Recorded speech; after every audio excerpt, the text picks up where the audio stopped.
Hello everyone, hope you all are doing well. So आज हम लोग पार्ट 2 करने वाले हैं अपने जो most important agriculture topics for prelims का।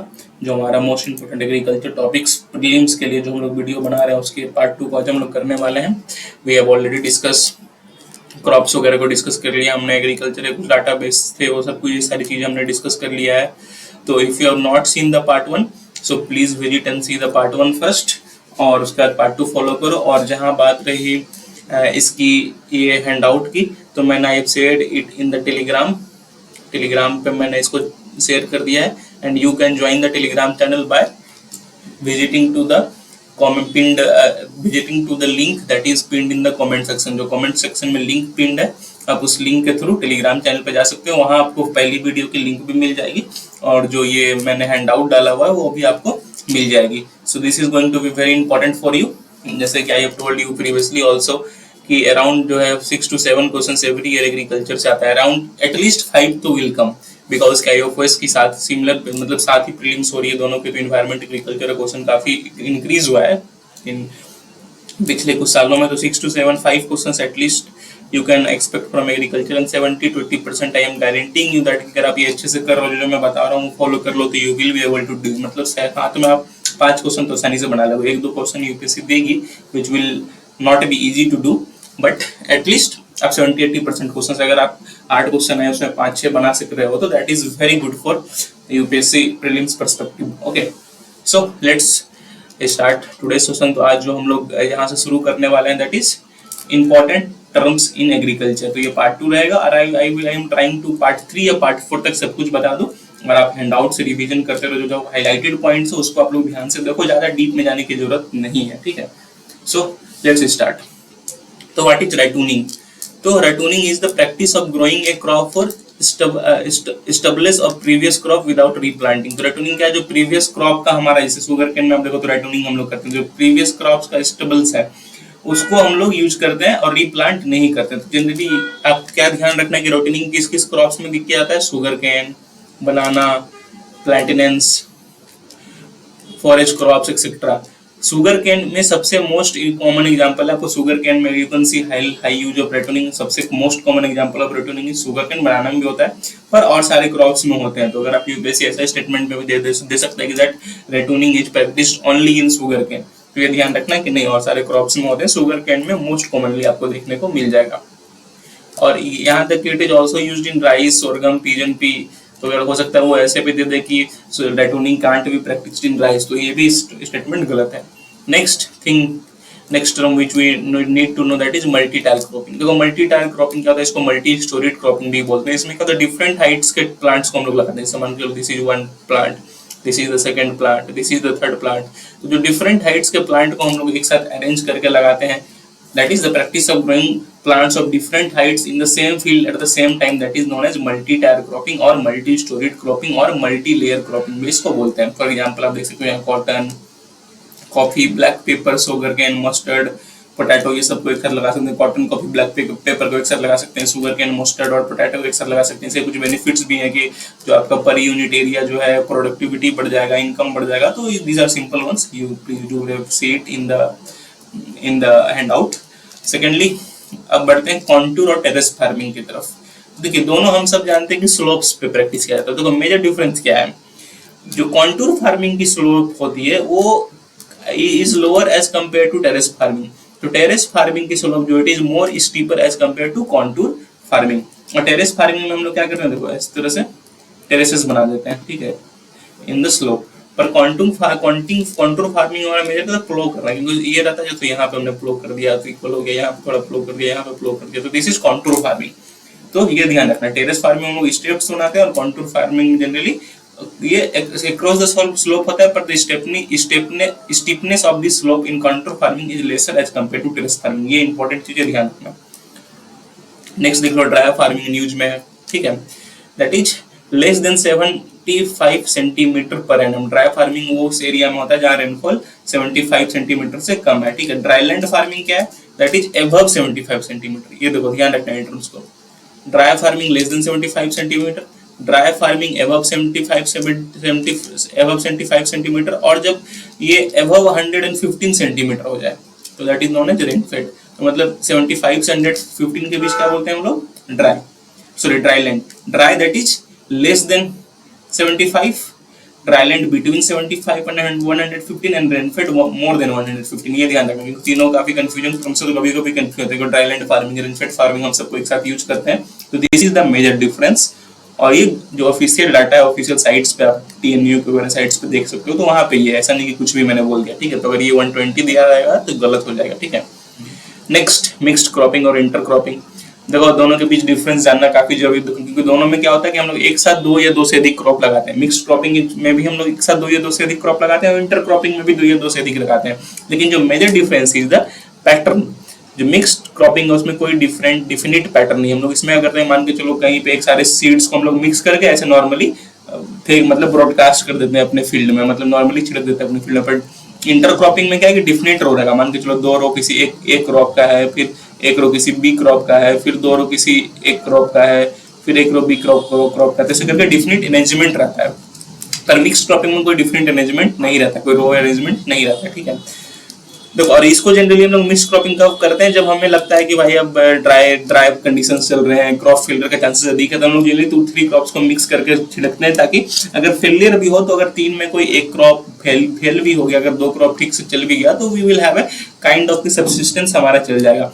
पर इंटर क्रॉपिंग में ऐसा नहीं, हमें इसमें प्रोडक्टिविटी बढ़ाना होता है, इसीलिए हम लोग अदर क्रॉप्स लगाते हैं, ठीक है। देखो इसमें seeds are mixed up before sowing, इसमें सीड्स मिक्स नहीं किया जाता है। इसमें तो सीड्स मिक्स कर दोगे तो आप डिफिनिट रो अरेंजमेंट कैसे करोगे, इसलिए आप सोचो इसमें सीड्स को मिक्स करते हैं, इसमें सीड्स का कोई मिक्सिंग नहीं होता है, we have a definite pattern.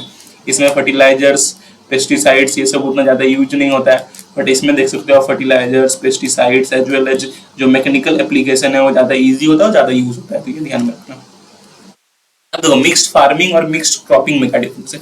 Mixed farming is a broader term, ठीक है, ये ब्रॉडर टर्म है। तो मिक्स फार्मिंग ब्रॉडर टर्म हम लोग लाइफ स्टॉक यूज कर, लाइफ स्टॉक को भी हमने मिक्स कर दिया, हम लोग ट्री वगैरह सब कुछ मिक्स कर दिया। और mixed cropping is a narrower term, मतलब क्रॉप्स को ही मिक्स कर रहे हैं, ठीक है, जैसे ग्रोइंग मोर देन 1 और 2 क्रॉप्स। और मिक्स्ड फार्मिंग में दैट इज फार्मिंग के जितने एलिमेंट्स सब आ गए, हम लोग लाइफ स्टॉक भी लगा रहे हैं, क्रॉप्स भी लगा रहे हैं, फ्रूट्स भी लगा रहे हैं, ऑर्चर्ड्स लगा रहे हैं, तो ये ध्यान रखना है। Mixed farming is a broader term as compare to mixed cropping.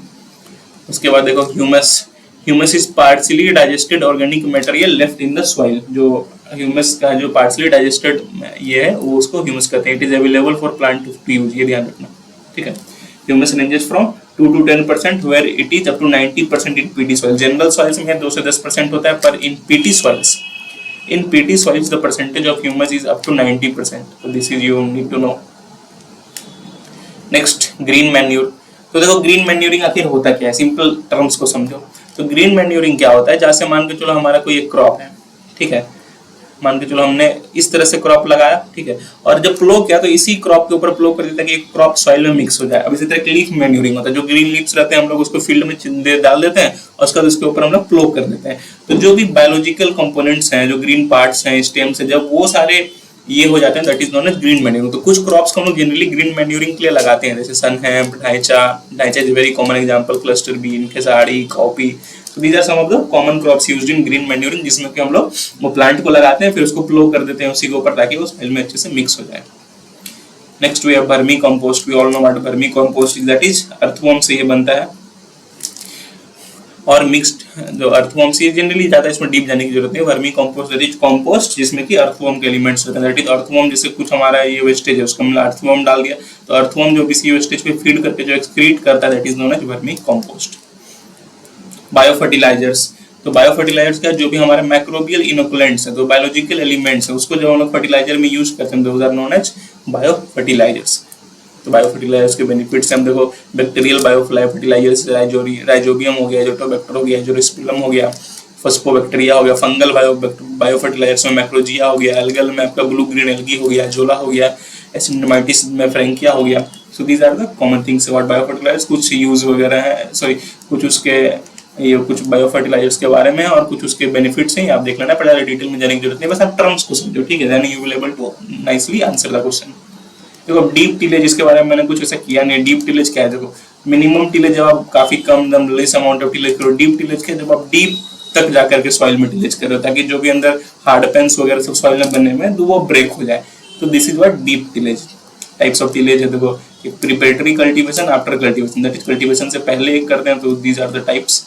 Primary tillage में deep tillage, subsoiling, year around tillage, secondary tillage होता है, फिर ले आउट फॉर सीड बेड। तो उतना ध्यान नहीं समझ देना, it is not important that much, बस आपको ऐसे टर्म्स याद रखने कि डीप टिलेज क्या होता है, मिनिमम टिलेज क्या होता है। देखो यहाँ पे जैसे मिनिमम टिलेज है, इसमें soil disturbances eight much laser extent, मतलब टिलेज कर रहे हैं पर काफी कम लेवल पे कर रहे हैं, जो डिस्टर्बेंस है सॉइल में वो काफी कम है। ठीक है, एडवांटेजेस क्या क्या है मिनिमम टिलेज की, ये आप देख लेना हैंड आउट से, पर ज्यादा आपको समझ में आ गया क्या एडवांटेजेस होंगे कि सॉइल कंडीशंस इंप्रूव्ड रहेंगे। उसके बाद इसमें देखो डेड रूट्स वगैरह सब जो है उसके सॉइल के अंदर ही रहेंगे, डीप टिलेज में तो काफी बार वो निकल भी जाते हैं। तो ये सारी चीजें कॉमन चीजें हैं।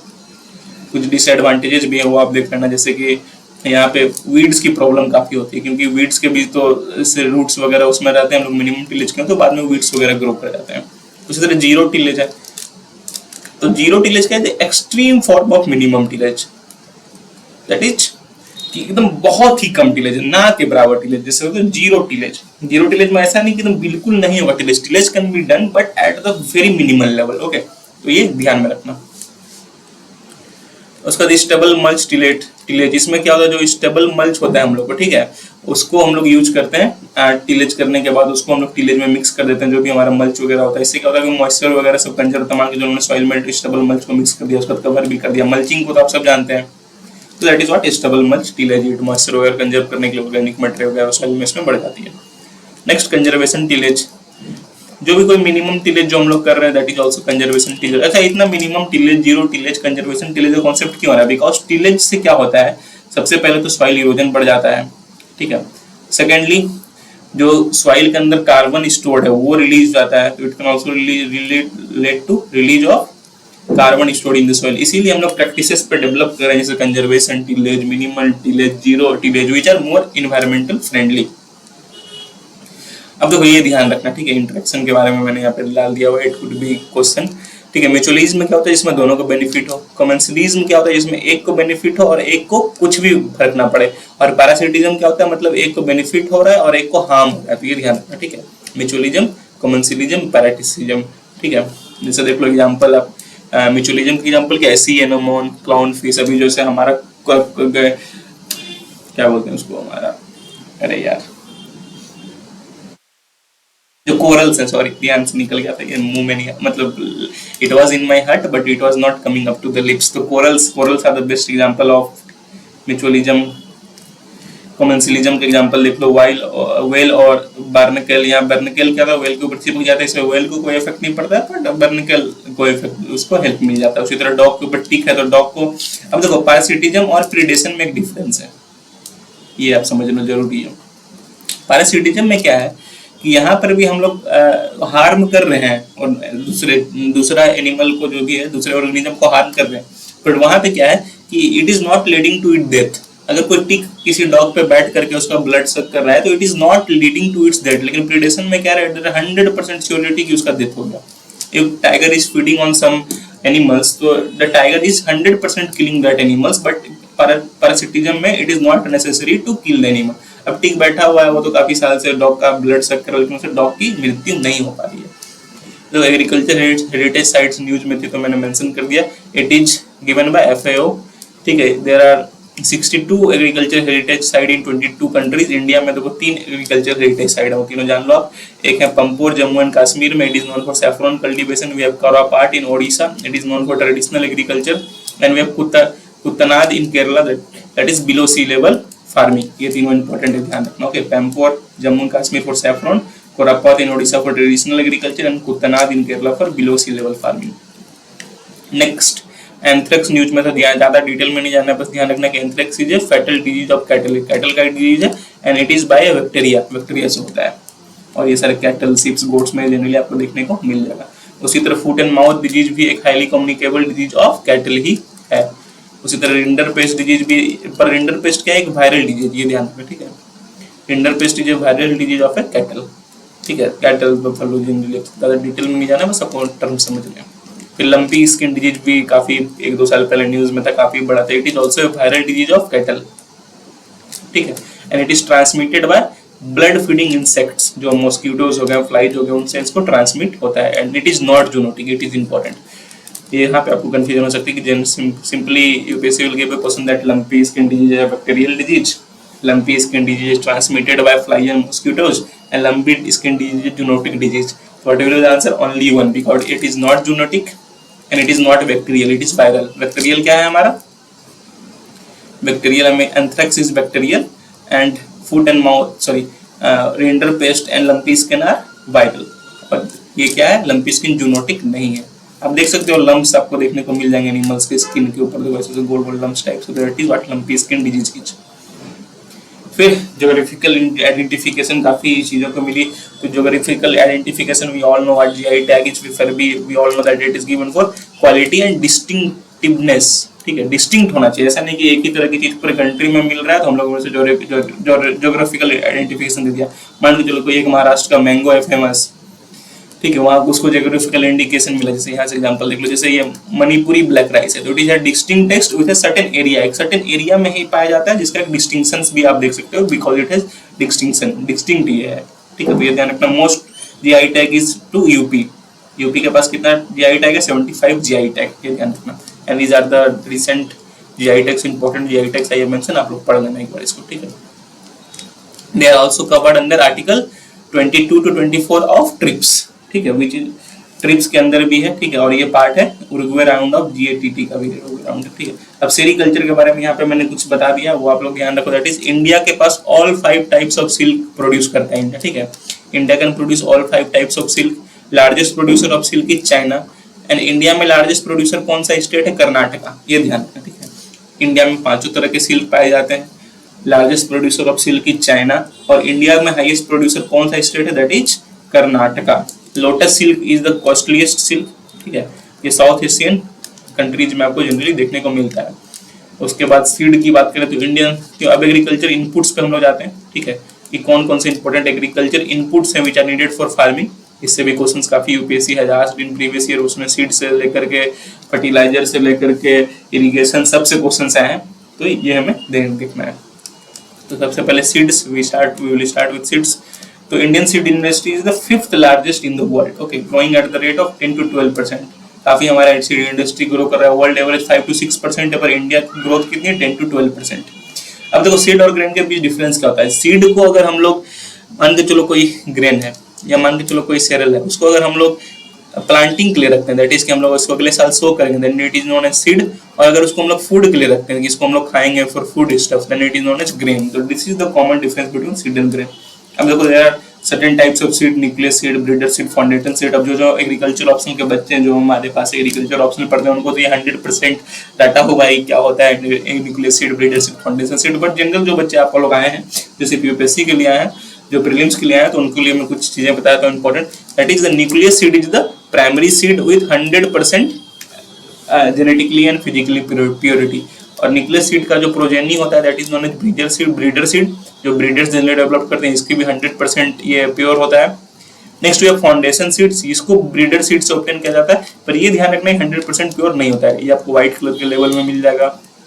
ब्रीडर सीड आपको येलो कलर के लेवल में मिल जाएगा. ठीक है, breeder seed yellow, foundation seed ये व्हाइट. और सर्टिफाइड सीड्स जो फार्मर्स तक पहुंचता है. तो जनरली देखो foundation seed, breeder seed, nucleus seed, कोई भी seeds are not meant for sowing on commercial scale. Commercial scale पे कोई भी सीड शो करने के लिए नहीं होता. कमर्शियल स्केल पे शो करने के लिए बस सर्टिफाइड सीड होता है. It is not 100% pure. It could be 100% pure. Generally, it is not 98 to 99% ये pure होता है, depending on variety. In some varieties, it could be 96% also. ठीक है, तो ये जानना है आपको. And it is the last stage of production in which it is distributed for farmers to commercial production. और बाकी के जितने भी फाउंडेशन सीड हो गए, ब्रीडर सीड हो गए, न्यूक्लियस सीड हो गए, these are not meant for commercial production. These are only meant for seed production. ठीक है. नेक्स्ट सीड विलेज कॉन्सेप्ट जो है ये देख लो आप. इसमें क्या करते हैं हम लोग ना, we train group of farmers that are involved in production of seeds. हम लोग एक ग्रुप ऑफ फार्मर्स को ट्रेन करते हैं and then they are involved in production of seeds. तो ऐसे को क्या बोलते हैं? सीड विलेज बोलते हैं. फिर देखो नेशनल सीड कॉर्पोरेशन भी न्यूज में था. It is mini Ratna PLC. अब यहाँ पे यूपीएससी क्या करेंगे? National seed corporation is Maharatna PLC. जब भी यूपीएससी ऐसी चीजें करती है कि मिनी रत्ना को महारत्ना बना देती है, महारत्ना को मिनी रत्ना बना देती है, तो most of the time these things are wrong. तो ये ध्यान रखना. ठीक है, it is implementing the national mission of wild seeds and wild palms. ये ध्यान रखना, वाइल्ड सीड्स और वाइल्ड पाम्स का नेशनल मिशन को इम्प्लीमेंट कर रहे हैं. and generally जो eligible states, there are all states are eligible under this mission, but high focus is on Andaman and Nicobar and northeastern region. So that is what you need to know. क्या क्या advantages वो देखना. Then we have seed bill. So the bill aims to regulate the quality of seeds sold and facilitate the production of supply of seeds to farmer. तो ये जो quality जो seeds farmer को मिलती है उसको रेगुलेट करने के लिए है. अब देखो इसमें रजिस्ट्रेशन को लेकर के कुछ प्रोविजंस हैं, ठीक है. जो भी वैरायटी सेल के लिए है उसको हमें रजिस्टर करना है, ठीक है. एंड दीज और जो भी ट्रांसजेनिक वैरायटी, देखो ये इंपॉर्टेंट है. Transgenic varieties are registered under EPA, environmental protection of act 1986, EPA of 1986. तो ट्रांसजेनिक वैरायटी को किसके अंदर हम लोग रजिस्टर करते हैं? Under environmental protection act of 1986. This you have to know. अब देखो, अगर मान के चलो कोई फार्मर है, ठीक है, अगर फार्मर कोई सीड्स को लगाना चाहता है तो उसमें वो एग्जेम्प्टेड है, लेकिन वो फार्मर किसी कमर्शियल, मान के चलो कोई कमर्शियल सीड है, अब ये न्यूज में भी था जो पेप्सिको वाली न्यूज थी, मान के चलो कोई कमर्शियल सीड है, इसको फार्मर जो है अपने फील्ड में लगाना चाहता है तो इट इज अलाउड, वो लगा सकता है. पर क्या ये फार्मर इस सीड को सेल नहीं कर सकता? कोई कमर्शियल सीड, डेवलप्ड सीड उसको सेल नहीं कर सकता है, तो वो पर्सनल यूज कर सकता है. तो ये ध्यान रखना. अब देखो सीड मल्टीप्लीकेशन और सीड रिप्लेसमेंट क्या होता है? सीड रिप्लेसमेंट इज सिंपली कि जो हमारी गुड वैरायटीज ऑफ सीड्स हैं, जैसे good varieties of seeds, let it be some hybrid varieties, उसको रिप्लेस करना है जो हमारा नॉर्मल वैरायटीज और द लोकल वैरायटीज है. So the replacement of normal seeds with good varieties of seeds is known as seed replacement ratio. इसी को seed replacement बोलते हैं, और रेशियो दैट इज कि किस तरह से वो बढ़ रहा है. तो ये ध्यान रखना. Using certified quality of seeds other than the farm saved seeds. जो नॉर्मल सीड्स हैं उसको हम लोग रिप्लेस करें सर्टिफाइड सीड्स से. मतलब अगर हायर सीड रिप्लेसमेंट रेशियो है तो obviously higher good quality seeds are used, obviously our productivity will be higher. ये ध्यान रखना. नेक्स्ट, अब देखो ये सीड वॉल्ट के बारे में जानो. तो क्या है डूम्सडे क्या बोलते हैं? Doomsday seed vault. तो इंड ऑफ द वर्ल्ड को हम लोग बोलते हैं डूम्सडे. मतलब कि हम लोग किसी एक जगह पे जो इंड वर्ल्ड का हो सकता है, इन फ्यूचर कभी इंड हो, ये कुछ भी एक्सट्रीम इवेंट्स आए, तो उसके लिए सीड्स को प्रोटेक्ट करने के लिए we have made a seed vault in Norway. वहां पे जितने भी इंपॉर्टेंट सीड्स हैं उसको हम लोगों ने प्रोटेक्ट किया हुआ है, ठीक है. Millions of seeds of various crop varieties are locked in the boxes at -18 degree Celsius. ये नॉर्वे में है, ठीक है, डूम्सडे सीड वॉल्ट, जिसको हम लोगों ने वहां पे किया हुआ है, ठीक है. अभी जनरली तो इसको Norway government, the vault is owned by Norway government, but जो सीड्स हैं, जो भी ऑनरशिप है, उसका राइट किसके पास है? डिपोजिटर्स के पास. मान के चलो ये सीड को डिपॉजिट किया इंडिया ने तो उसका राइट्स इंडिया के पास है, लेकिन जो वॉल्ट है क्योंकि नॉर्वे में है तो overall the ownership of the vault is to Norway. तो इंडिया का भी देखो, जो इंडिया का सीड वॉल्ट है, it is maintained by NBPGR, that is जो प्लांट जेनेटिक रिसोर्सेज का जो है ये ऑफिस दिल्ली में है, ये इससे मेंटेन करता है. And defence institute of high altitude research. तो इन दोनों ने मिलकर क्या बनाया है? नेशनल सीड वॉल्ट, जो कि नेशनल इंडिया का national seed vault it is present in Changla Ladakh. तो ये ध्यान रखना. Okay, national seed vault is present in Changla Ladakh and the world का जो doomsday seed vault it is present in Svalbard, Norway में प्रेजेंट है. एंड सीड के बारे में हो गया. Next input is the fertilisers. तो ये देखो क्या क्या इंपॉर्टेंट है, मैंने उसको हाईलाइट कर दिया already. The India is the second largest consumer of urea fertilizers after China. Highest consumer of urea is China and second highest is India. And India also rank second in the production of nitrogenous fertilizer. Second in the production of nitrogenous fertilizer के production में भी India ranks second. Next we have जो India का potash requirement है, it is made through imports since we have limited reserves of potash. Potash का हमारे पास limited reserves है तो potash generally made through import. Urea भी हम लोग इंपोर्ट करते हैं. नाइट्रोजन, फास्फोरस, पोटास तीनों फर्टिलाइजर्स हम लोग इंपोर्ट करते हैं. और देखो मैक्रोन्यूट्रिएंट्स के बीच जान लो. तो जनरली देखो ये तो कार्बन, हाइड्रोजन, ऑक्सीजन तो ये सब जानते हैं. नाइट्रोजन NPK, CA, MgS, ठीक है, ये ध्यान रखना. These are the 6 macronutrients generally required for agriculture. जैसे अभी देखो neem coated, sulphur coated urea आया, जिसको हम लोग यूरिया गोल्ड भी बोलते हैं. तो इसके क्या क्या बेनिफिट्स हैं? यूरिया गोल्ड, सबसे पहले तो ये सोलो रिलीज भी करता है, सेकेंडली इसमें सल्फर भी मिलता है. तो एक साथ दो आपको मेजर मैक्रोन्यूट्रिएंट्स मिल गया. फिर मैक्रोन्यूट्रिएंट्स आयरन, बोरोन, ये सब मैक्रोन्यूट्रिएंट्स हैं. अब देखो जनरली जो है एक चीज मैंने नाइट्रेट नाइट्रेट यहाँ पे इसलिए हाईलाइट किया है कि जो हमारा नाइट्रोजनस फर्टिलाइजर है वो हमें किस फॉर्म में प्लांट को अवेलेबल होना चाहिए, नाइट्रेट। नाइट्रेट के फॉर्म में ही प्लांट एब्जॉर्ब करता है हमारा नाइट्रोजनस फर्टिलाइजर को, इसीलिए आप देख लो सारे फर्टिलाइजर में आपको नाइट्रेट मिलेगा। तो this you need to know. Challenges क्या क्या है, सब्सिडी वगैरह है, इंपोर्ट डिपेंडेंस है, we all are importing lot of health hazards, जैसे blue baby syndrome is related to nitrate contamination, ये ध्यान रखना। मीनमाइटाइड is related to mercury contamination.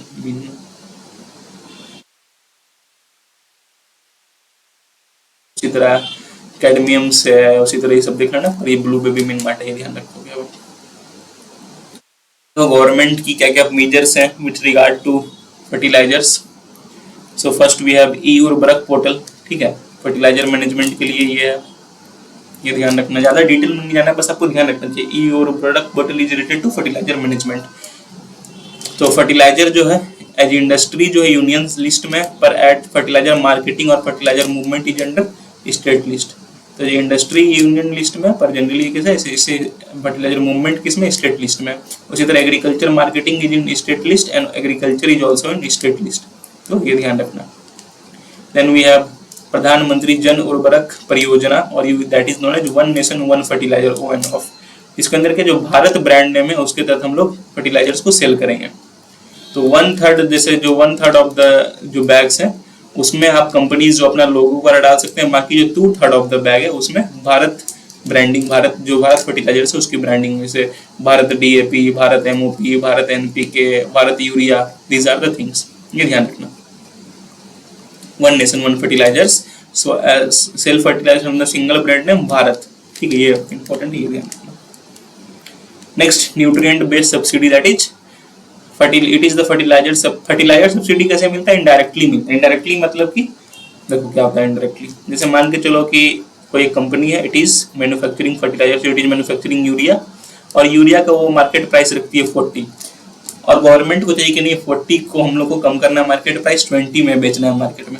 तो गवर्नमेंट क्या करती है, ये जो है प्राइस फार्मर्स को नहीं देती, ये कंपनी को ही दे देती है प्राइस, कि आप 40 में 20 रुपीज मेरे से ले लो और बाकी का 20 जो है आप फार्मर से ले लो। तो this is what indirect subsidy, मतलब जो कंज्यूमर है उसको सब्सिडी नहीं मिला, डायरेक्ट जो मैन्युफैक्चरर है उसको ही, प्रोड्यूसर को ही सब्सिडी मिल जा रहा है, आप इसको कम प्राइस में मार्केट में बेचते हो। That is known as what indirect subsidy. ये सारी चीजें आप पढ़ लेना, ठीक है, पर ज्यादा डिटेल में नहीं जाना, जो हाईलाइटेड चीजें उसी को फोकस करना। जनरली ऑप्टिमम बैलेंस क्या है, 4:2:1, पर ये कोई फिक्स ऑप्टिमम बैलेंस नहीं है, differ from crops to crops. और इंडिया में कितना यूज हो रहा है, around 8 point something to 4 point around 2, the double is used in India, that is how much we are wasting the fertilizers। तो ये ध्यान रखना। नीम कोटेड यूरिया न्यूज में सब जानते हैं, इसके बेनिफिट्स कुछ कुछ हैं। जनरली इसका बेनिफिट्स क्या है कि it slows down the release of fertilisers. तो उससे क्या हो रहा है, जो भी स्लोज डाउन होता है तो फर्टिलाइजर की इफिशियंसी बढ़ जाती है, fertiliser use efficiency increase. Nano fertiliser का भी सेम चीज है, ठीक है। It is prepared by deposition of urea on calcium cyanamide, ठीक है, जनरली ये देख लो, पर उतना डिटेल में नहीं जाना, आपको ध्यान रखना है कि nano fertilisers release much more slowly than conventional fertiliser, इससे क्या होता है यूज बढ़ जाता है, और ये इंपॉर्टेंट है। First urea, nano urea is the first nano fertiliser approved for commercial use, and second approved is nano DAP। तो अगर ऐसा क्वेश्चन आए कि that nano urea is the only approved commercial only approved fertiliser for nano fertiliser, तो वो false हो जाएगा, क्योंकि नैनो DAP भी रिसेंटली अप्रूव कर दिया गया है। पर ये 2 ही नैनो फर्टिलाइजर हैं जो अप्रूव हुए हैं, ठीक है। तो ओनली 2 आए तो उसको सही करना है, ये नहीं कि सारे ओनली गलत ही होते हैं, पर जनरली दे आर रॉन्ग, ठीक है। नैनो यूरिया लिक्विड फर्टिलाइजर्स, तो it is developed by IFFCO। तो IFFCO को मैंने यहाँ मेंशन किया, दिस इज ए कोऑपरेटिव, ये कोई गवर्नमेंट की कंपनी नहीं है, गवर्नमेंट एंटिटी नहीं है, एक कोऑपरेटिव है। Simply they can give that IFFCO is a government entity, नहीं, वो ध्यान रखना, ये कोऑपरेटिव में है कि ये कोऑपरेटिव है। Second nano fertiliser approved is nano DAP, ये ध्यान रखना। First one nano urea. अब फर्टिलाइजेशन क्या होता है, मान के चलो हमारा कोई इरिगेशन कर रहे हैं, ड्रिप इरिगेशन कर रहे हैं, तो जब वो ड्रिप इरिगेशन के थ्रू ही हम लोग अपने जो इरिगेशन टैंक है उसी के अंदर कोनो फर्टिलाइजर मिला के और उसको इरिगेशन के तहत अगर फर्टिलाइजर प्रोवाइड करें, that is what fertigation is. That is process in which fertilizer is dissolved and distributed along with water in your drip or spray irrigation system, that is what fertigation is। अब इसके कुछ benefits हैं, obviously improve करेगा ये efficiency वगैरह। अब देखो एक क्वेश्चन आया था आई थिंक प्रीवियस ईयर्स में कि रॉक फॉस्फेट जो है क्या उसको हम लोग फर्टिगेशन से पहुंचा सकते हैं? तो ऑब्वियसली नहीं पहुंचा सकते हैं, इट इज ए रॉक। हाँ, ड्रिप इरिगेशन में पाइपलाइंस के थ्रू डिसॉल्व करना है, तो rock is not going to dissolve inside the drip irrigation का जो वाटर है, तो कैसे आप पाइप में जाएगा तो सारा क्लॉग कर जाएगा, तो रॉक फॉस्फेट कैसे फर्टिगेशन से पहुंचोगे? इट वाज जनरली एक कॉमन थिंग, कॉमन सेंस लगाते तो you will be easily able to answer that question जो प्रीवियस ईयर्स में आया था, I think. Next input is the pesticides, pesticides to prevent pest. तो जो हमारा कंजम्पशन है पेस्टिसाइड्स का, that has increased in the last 5 years। State wide consumption देखो तो जनरली लोगों को लगता है कि Punjab is the highest consumption of fertiliser, pesticide, everything, पर ऐसा नहीं है। हाईएस्ट कंजम्पशन कहाँ किस स्टेट का फर्टिलाइजर में? Maharashtra, then we have Uttar Pradesh, then we have Punjab. तो highest consumption of pesticides can be seen in Maharashtra, ये ध्यान रखो, ठीक है। Then we have the insecticides act जो 1968 का था, इसके तहत वी हैव सेंट्रल इंसेक्टिसाइड्स बोर्ड, उतना ध्यान नहीं रखना है, ठीक है। Then we have central pesticides board, जो इंसेक्टिसाइड्स बोर्ड की बात की थी, ये मिनिस्ट्री ऑफ एग्रीकल्चर के अंदर, दिस बोर्ड इज अंदर ministry of agriculture. There are some pesticides that are banned in India, so that those are alachlor, aldicarb, aldrin, benzene hexachloride, calcium cyanide, benomyl, सारे अब देखना ना, ठीक है। But generally the sad reality is that कि हालांकि alachlor ban है but it is still used by farmers, ठीक है, फार्मर्स यूज कर देते हैं, तो उसमें वो अलग चीज है। बट जनरली अब आपको क्वेश्चन यूपीएससी इसमें कैसे पूछेगा कि alachlor, calcium cyanamide, chlordane recently seen in news are which of the following, अब उसमें एक ऑप्शन दे देगा वो पेस्टिसाइड्स की, तो ध्यान रखना दीज आर द पेस्टिसाइड्स, तो टर्म्स याद रखना। अभी जनरली जो है Tamil Nadu government has order of banning hazardous pesticide of for 60 days period, ठीक है। तो एक पेस्टिसाइड को तमिलनाडु गवर्नमेंट ने बैन किया हुआ है, these are the pesticides, monocrotophos, profenofos, acephate, chlormethane, chlorpyrifos, ये सब देख लेना।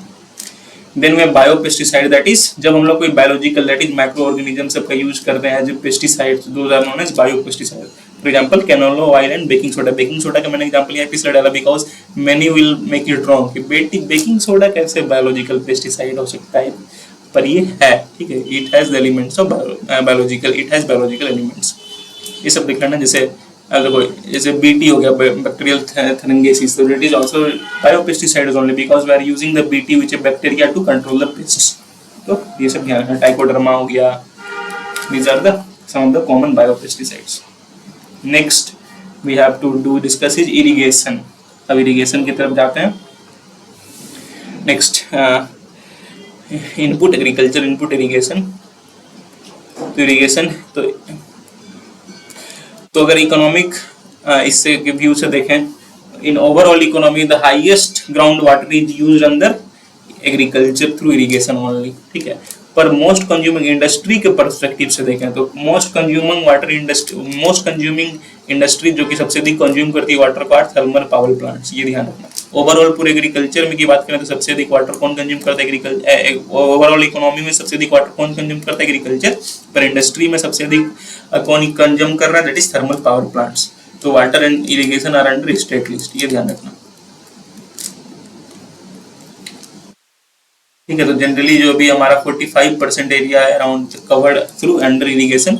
Next we are dependent on rainfed and dryland agriculture. Irrigation census हुआ था रिसेंटली, तो देख लो मिनिस्ट्री ऑफ जल शक्ति ने ये कराया था और इसका कोई फिक्स टाइम नहीं। जैसे मैंने बताया था कि एग्रीकल्चर सेंसस हो गया, लाइव स्टॉक सेंसस हो गया, ये सारे 5-5 ईयर्स के इंटरवल में कराए जाते हैं, ठीक है। इसको मैंने पिछले क्लास में कराया हुआ था। पर जो इरिगेशन सेंसस है उसका कोई फिक्स टाइम नहीं है, water is a state subject और it is a central sponsored scheme. Generally यहाँ पे क्या डाल देंगे वो लोग? It is a central sector scheme. तो जब भी ये सेंट्रल सेक्टर सिम देखते हो, सेंट्रल स्पॉन्सर्ड सिम देखते हो प्रीलिम्स के ऑप्शंस में, तो most of the time are they are wrong, they are exchanged. अगर सेंट्रल स्पॉन्सर्ड कोई स्कीम रहता है तो यूपीएससी उसको बता देती है सेंट्रल सेक्टर सिम, अगर कोई सेंट्रल सेक्टर सिम रहता है उसको they mention central sponsored scheme. तो ये ध्यान रखना। If you don't know then it is 100% wrong, मतलब आप उसको रॉन्ग ही मार्क करके आना। लेकिन अगर आपको पता है कि नहीं ये central sponsored and UPSC is given central sponsored, then mark it right. ऐसा नहीं कि भाई हमेशा गलत होता है, sometimes they are correct also. अब देखो एक चीज ये नोटिस करना कि जो ट्यूबवेल इरिगेशन है it is more than canal irrigation. Generally UPSC का ये अपोजिट कर देगा, canal irrigation is more than tubewell. तो इरिगेशन की बात करें तो tubewell irrigation is the most dominant, that is 46%, canal irrigation is 24%, other wells 16%, tanks 3% and other sources 11%। तो ये ध्यान रखना, ठीक है। देन वी हैव प्रधानमंत्री कृषि सिंचाई योजना फॉर इरिगेशन।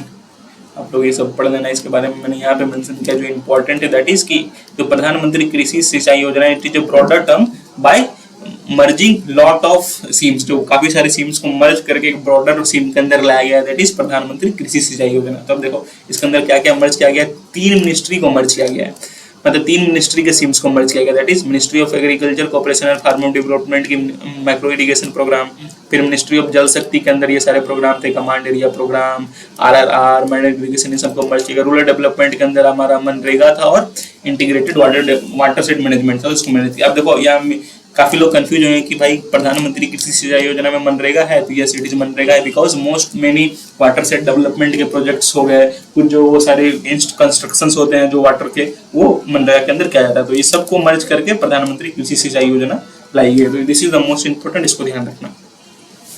अब देखो कुछ चीजें यहाँ ध्यान रखो, that is central water commission, it is attached office of ministry of Jal शक्ति and it is not a statutory office. तो सेंट्रल वाटर कमीशन वो स्टैच्यूटरी ऑफिस नहीं है, लेकिन जो सेंट्रल ग्राउंड वाटर बोर्ड है और central ground water authority, these are the statutory offices. Central ground water authority किसके अंदर है, एनवायरमेंटल प्रोटेक्शन एक्ट ऑफ 1986। ये चीजें ध्यान रखना कि central water commission it is not a statutory authority, ठीक है, it is under ministry of Jal शक्ति। अब central ground water authority it is statutory body but it is under environmental protection act. Central ground water board, अब देखो authority और board में confuse करेंगे, board जो है ये भी स्टैच्यूटरी बॉडी नहीं है, it is under ministry of Jal शक्ति। तो ये दोनों जो मिनिस्ट्रीज के अंदर है, बस आपको ध्यान रखना authority, central ground water authority, commission और board are not statutory, authority is statutory under environmental protection act of 1986। Then we have mission Kakatiya, it is Telangana government का मिशन है for restoration of minor irrigation scheme. बस ये ध्यान रखना कि minor irrigation से related mission है ऑफ तेलंगाना गवर्नमेंट, ठीक है, Godavari and Krishna river basin में। Next input is the agriculture credit, okay. तो ये ध्यान रखो 72% of the agricultural credit requirement is met by formal credit sources, that is institutional sources. जनरली यहाँ पे लोग कंफ्यूज होंगे कि सबको लगता है कि एग्रीकल्चर में मैक्सिमम क्रेडिट जो है ये इनफॉर्मल सोर्सेज से मिलता है, पर ऐसा नहीं है। एग्रीकल्चर क्रेडिट की बात करें तो 78% is coming from institutional that is formal sources and 72% and 28% is from informal sources that is normal lending, किसी इंसान से जाकर लेंडिंग कर लेना। तो ये ध्यान रखना, इट इज वेरी इंपॉर्टेंट, इसमें आप कंफ्यूज हो जाओगे। तो रीजनल डिस्पैरिटी है एग्रीकल्चर क्रेडिट में, लोन वेवर सब है, ये सब ध्यान रखना। There is high level of NPA in agriculture credit because most of the time crop failures वगैरह हो जाते हैं, farmers are not able to repay. पर ये देखो किस तरह से फॉर्मल और इनफॉर्मल दैट इज इंस्टीट्यूशनल और नॉन इंस्टीट्यूशनल सेक्टर की ग्रोथ हुई। अगर इंडिपेंडेंस के टाइम देखो तो देखो सारा चीज तो इनफॉर्मल था, that is normally money lender से ले रहे हैं, पर अब जो इंस्टीट्यूशनल क्रेडिट काफी बढ़ गया, ओके, मतलब बैंक्स वगैरह से क्रेडिट काफी बढ़ गई है। तो अब सोर्सेज की बात करें तो जो most important source is the bank, maximum लोग बैंक से लेते हैं, फिर second important source is cooperatives, third important source is money lender. तो ये मनी लेंडर इज इनफॉर्मल, बाकी बैंक्स और कोऑपरेटिव्स फॉर्मल सोर्सेज नहीं है, ध्यान रखना। ये important NABARD, NABARD was established in 1982 and it is under Ministry of Finance. तो UPSC can confuse that NABARD is under ministry of agriculture, और मोस्ट ऑफ द टाइम्स आप बच्चे नहीं समझ पाएंगे, उसको रॉन्ग मेंशन कर देंगे कि NABARD why agriculture rural development से मेंशन्ड है तो एग्रीकल्चर के अंदर ही होगा, पर ऐसा नहीं है। NABARD is under ministry of finance and it is recommended by Sivaraman committee, Shivaram committee, ये ध्यान रखना, ठीक है। शिवरामन कमेटी को जिसने रिकमेंड किया था नाबार्ड को। यहाँ पे कंफ्यूज करने के लिए वो संथनम कमेटी डालेंगे, तो संथनम कमेटी ध्यान रखना किससे है, इट इज एंटी करप्शन का ये कमेटी था, ठीक है, जिसमें कि जिसके थ्रू सीबीआई और सीबीसी वगैरह को की रिकमेंडेशन की थी इसने। और Shivaram committee is through ministry of finance, sorry ministry of finance के अंदर नाबार्ड है and it was recommended by Shivaram committee. उसके बाद किसान विकास पत्रास, ये जो आपका लॉन्च हुआ था इंडिया पोस्ट के द्वारा, ठीक है, it was recommended by Shyamala Gopi committee, it was recommended stopping, Shyamala Gopinath committee recommended stopping of this Kisan Vikas पत्रास, but इसको फिर से ऑफिशियली रीलॉन्च कर दिया गया। What is the difference between national saving certificate and किसान विकास पत्र? तो इसमें मिनिमम दोनों में 100 है, दोनों में कोई मैक्सिमम लिमिट नहीं है। अब इंटरेस्ट देखो इसमें 6.8% है, but it is payable at maturity, इसमें 6.9% है, तो मेजर डिफरेंस यहाँ है। ठीक है, दो हमारा national saving certificate it qualifies for tax exemptions, but जो हमारा किसान विकास पत्र है it is does not qualify for tax exemption। सो ये is the most important difference कि किसान विकास पत्र टैक्स एग्जेम्पशन के लिए क्वालिफाई नहीं होता है, पर जो हमारा नेशनल सेविंग सर्टिफिकेट है वो क्वालिफाई होता है। इसका टेन्योर है 5 years, बट इसका कोई फिक्स्ड टेन्योर नहीं है, but it is generally long 10 years 4 months, that is 124 months। ये क्रिटिसिज्म है कि इंटरेस्ट लिस्ट लो है, फिर ये इनकम टैक्स से जो एग्जेम्प्ट नहीं मिला, it is the major criticism. Next है Kisan credit card, it is designed by NABARD plus RBI, ये ध्यान रखना। अब किसान क्रेडिट कार्ड को जनरली किस लिए यूज किया जाता है? For purchase of seed, fertiliser, pesticides for input. अब आप बोलोगे कि किसान क्रेडिट कार्ड से जाके फार्मर अपना घर बना रहा है, ट्रैक्टर्स, बड़े बड़े मशीनरी खरीद रहा है, तो these are not possible, these are wrong. UPSC 5 तरह की चीजें देगी, 3 इनपुट रहेगी, एक दे देगी farmer building houses, farmer buying tractors, तो ये दोनों गलत हो जाएगा। ठीक है, ये ध्यान रखना। इसके इम्प्लीमेंटिंग एजेंसीज कौन कौन है? कमर्शियल बैंक्स भी है, रीजनल रूरल बैंक्स भी है, स्मॉल फाइनेंस बैंक्स भी, कोऑपरेटिव्स भी है, ध्यान रखना। इसमें आपको ATM enabled RuPay debit card भी मिलता है। ठीक है, ये सारी चीज देख लेना। कोलेटरल जैसे रेज हुआ है 1 लाख to 1.6 लाख रेज कर सकते हो आप। Interest subvention of 2% for short term and up to 3 lakh. Eligible कौन कौन है? Farmers, tenants and SHG, that is self help groups are eligible. Next we have agriculture insurance. It is the next thing, that is world का largest जो है crop insurance scheme जो है, जब सबसे अधिक फार्मर्स जिसमें इंश्योर्ड है, that is the Indian agriculture insurance. Indian agriculture insurance के थ्रू वर्ल्ड के largest number of farmers are insured. Father of agriculture insurance किसको बोला जाता है? VM Dandekar. First crop to be insured is cotton by LIC। पहला crop कौन सा insure हुआ था? कॉटन, ये इंपॉर्टेंट है। It was insured by LIC and the father of agriculture insurance is VM Dandekar, ये ध्यान रखना, तो बहुत सारे इंपॉर्टेंट। ये भी ध्यान रखना, there is 62% decrease in farmers covered under crop insurance during kharif season, मतलब there is decrease in the farmers covered under. ये ध्यान रखना, नंबर्स ध्यान रखो ना, आपको ये ध्यान रखना कि डिक्रीज हुआ है, दे विल गिव इंक्रीज, मतलब रबी और खरीफ दोनों में डिक्रीज हुआ है, हालांकि खरीफ में decrease is more than the rabi, तो मतलब जो इंश्योर्ड फार्मर्स है उनकी नंबर कम हुई, इंश्योरेंस का नंबर डिक्रीज हुआ है। We have some schemes also, जैसे comprehensive crop insurance scheme, it was launched in 1985. We have pilot coconut palm oil scheme, it was launched in 2009-10. इसमें जो 50% प्रीमियम है, it was contributed by Coconut Development Board, 25% was premium was considered by state government and 25% by farmer। ये ध्यान रखने के 50% premium कौन भरेगा? Coconut Development Board, 25% कौन भरेगा? State government, and the remaining 25% will be the by the farmers। ये प्रधानमंत्री फसल बीमा योजना भी है, we all know it was launched in 2016।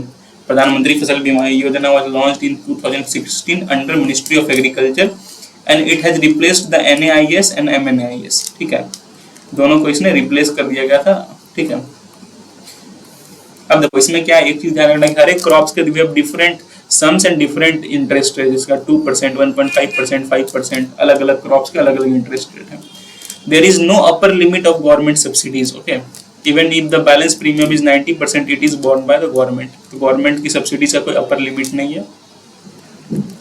Recent changes क्या है? Centre decided in February 2020 to limit the subsidy premium subsidy of 30%। कोई अपर लिमिट नहीं था, पर उसको लिमिट करने की कोशिश की गई थी रिसेंटली कि 30% तक उसको लिमिट कर देंगे for unirrigated areas and 25% for irrigated areas. जो हम लोग प्रीमियम गवर्नमेंट भरती है उसको लिमिट करके, कोई अपर लिमिट नहीं था, 90% तक भी चलाता था, that was high burden on government, इसलिए उसको लिमिट किया गया, दैट इज अनइरिगेटेड एरियाज के लिए 30%, इरिगेटेड एरियाज के लिए 25%। सो लेट्स मूव, एक क्वेश्चन भी देख लेते हैं। ठीक है, ये क्वेश्चन PYQ में आया हुआ था और ये क्वेश्चन है दैट अंदर प्रधानमंत्री फसल बीमा योजना के अंदर के अंदर this same farmers will have to pay the uniform premium of 2% for any crop. अभी हमने देखा कि 2% है सारे क्रॉप्स के लिए, वी हैव सेम प्रीमियम। खैर ये मैं आंसर नहीं बताऊंगा, आपको कमेंट करके बताना इसका आंसर क्या होगा। It is 1 only, 2 only, both 1 and 2 और another 1 and 2। Do comment and give you the answer. एक हिंट तो मैंने सबसे मेजर हिंट तो दे ही दिया, पर आप लोग आंसर बताना मुझे कि इसका आंसर क्या होगा, कमेंट करके बताओ। अब देखो we have agriculture insurance company of India limited, ये company it is under ministry of finance, IRDAI that is insurance regulatory की जो कंपनी है, it is a statutory body under ministry of finance, ये ध्यान रखना। फिर एग्रीकल्चर मार्केटिंग, एग्रीकल्चर भी state list में और एग्रीकल्चर मार्केटिंग भी स्टेट लिस्ट में। मैं चीख के बोल रहा हूँ, अगर ये क्वेश्चन यूपीएससी ने दे दिया और आपने अगर इसको गलत किया तो इट विल बी बर्डन। ये सारी चीज मैं बता रहा हूँ, एग्रीगेशन किस तरह से स्टेट लिस्ट में है, एग्रीकल्चर किस तरह से स्टेट लिस्ट में, एग्रीकल्चर मार्केटिंग स्टेट लिस्ट में है, ठीक है, तो ध्यान रखना। ये 1928 में क्या था, रॉयल कमीशन ऑन एग्रीकल्चर, ये ध्यान रखना, ठीक है। These are the major acts, आपको देख लेना क्या क्या मेजर एक्ट्स हैं। अब देखो नाफेड के बारे में जान लेते हैं। It is under ministry of agriculture, it generally procures oil seed, pulses and cotton. देखो अब क्या है, यहीं पे मैं मेंशन कर देता हूँ, जो हमारा FCI है it generally procures cereals, NAFED generally procures pulses and oil seeds, and cotton commission of India generally procures cotton, but it is not fixed कि भाई cotton commission, क्योंकि देखो नाफेड भी cotton procure करता है, FCI also sometimes procures pulses, ये fix नहीं है but generally ये procure करती है, ध्यान रखना। अगर ऐसा यूपीएससी स्टेटमेंट दे दे कि FCI generally procures cereals, तो it is correct, पर ऐसा दे कि FCI only procures cereals, then it is wrong, ठीक है, ये ध्यान रखना। It is the sole agency for procurement of milling, ball and dehusked copra, देखो ये अब यहाँ NAFED is the sole agency for procurement of milling, ball and dehusked copra, ये ध्यान रखना। Next we have APEDA, that is statutory body है ये, and it is for promotion, export promotion के लिए ये है, एक्सपोर्ट इंक्रीज करने के लिए। It is under the ministry of commerce and industry, APEDA is under ministry of commerce and industry. Basmati rice काफी एक्सपोर्ट होता है, it is under the second schedule of APEDA act, ठीक है। इंपोर्ट ऑफ शुगर के लिए भी, sugar import के लिए भी इसको रिस्पॉन्सिबिलिटी दी गई कि उसको आप मॉनिटर करो। It acts as a secretariat of national accreditation board, ठीक है। फिर national NPOP that is national programme of organic production, जिसके अंदर की ऑर्गेनिक प्रोडक्ट्स को जो सर्टिफिकेशन मिलती है वो भी इसके अंदर है, ठीक है। ये भी इम्प्लीमेंट कौन करता है, एपेडा ही इम्प्लीमेंट करती है। एपेडा के बारे में क्या क्या है, मिनिस्ट्री ऑफ कॉमर्स के अंदर एक्सपोर्ट देखता है, इंपोर्ट शुगर के इंपोर्ट देखता है, NPOP को देखता है। NPOP is the world's largest organic certification programme, ये ध्यान रखना। NPOP is the world's largest organic certification programme. Next we have MPEDA, it is also in department of commerce, ठीक है। It was established in 1972, statutory body. तो जितने भी ये सब एक्सपोर्ट को देखते हैं सब department of ministry of commerce के अंदर है। Next we have FCI, it is under the ministry of consumer affairs. FCI भी यहाँ पे एग्रीकल्चर दे देगा, मिनिस्ट्री ऑफ एग्रीकल्चर, लोग कंफ्यूज हो जाएंगे। It is under the ministry of consumer affairs, it is also a statutory body. It was set up under the food corporation act 1964 और it mainly procure cereals, that is rice and wheat को मेनरली procure करता है। सब देख लेना है। MSP के बारे में कुछ चीजें, MSP जो ओपन इंडेड, दैट इज कि जो भी आपको फूड ग्रेन फार्मर्स ला के देता है वो गवर्नमेंट ले रहती है जनरली। Some state declare bonus also, मान के चलो गवर्नमेंट ने 1800 रुपये MSP दी, तो कुछ स्टेट्स चाहें तो इसके ऊपर बोनस भी डाल सकते हैं, मतलब हम स्टेट्स अपने तरफ से 200 रुपये दे करके 2020 MSP को दे सकते हैं, तो ये ध्यान रखना। अब the most important topic that is MSP। तो क्या MSP आज कवर कर लिया जाए? सो आई एम थिंकिंग कि जो MSP से है we will start from tomorrow, because it is the very important topic और फ्रेश रहना काफी जरूरी है। अगर आप सब MSP वगैरह को काफी ध्यान से देखना चाह रहे हैं तो I will be doing MSP on tomorrow's class. कल हम लोग MSP से शुरू करेंगे और फिर देखते हैं कितनी चीजें कवर कर सकते हैं। तो that is all for today, आज के लिए इतना है। पार्ट 3 में हम लोग MSP डिस्कस करेंगे, 4 वीडियोस में कंप्लीट कर देंगे पार्ट 3, उसके बाद पार्ट 4 में एग्रीकल्चर विल बी कंप्लीट। आप इसको देखते रहो और ये जो हैंडआउट मैंने टेलीग्राम पे डाल दिया ऑलरेडी, आप टेलीग्राम को कमेंट सेक्शन में जो पिन लिंक है उसके थ्रू ज्वाइन करके वहां से हैंडआउट डाउनलोड कर लो, उसको रिवाइज करते रहो। इतना रिवाइज कर लो, एग्रीकल्चर के लिए कुछ करने की जरूरत नहीं, काफी डिमांड थी इसलिए मैंने ये लाया, काफी मेहनत की है इस पे। So please do like, please do share and please do subscribe. It takes a lot of hard work to make such videos for you on regular basis. अगर आप लाइक करते हो, शेयर करते हो, सब्सक्राइब करते हो तो काफी मोटिवेशन मिलता है हमें कि हम और वैसे वीडियो रेगुलरली आपसे लिए बना पाए। So that is all for today. Have a nice day. Thank you.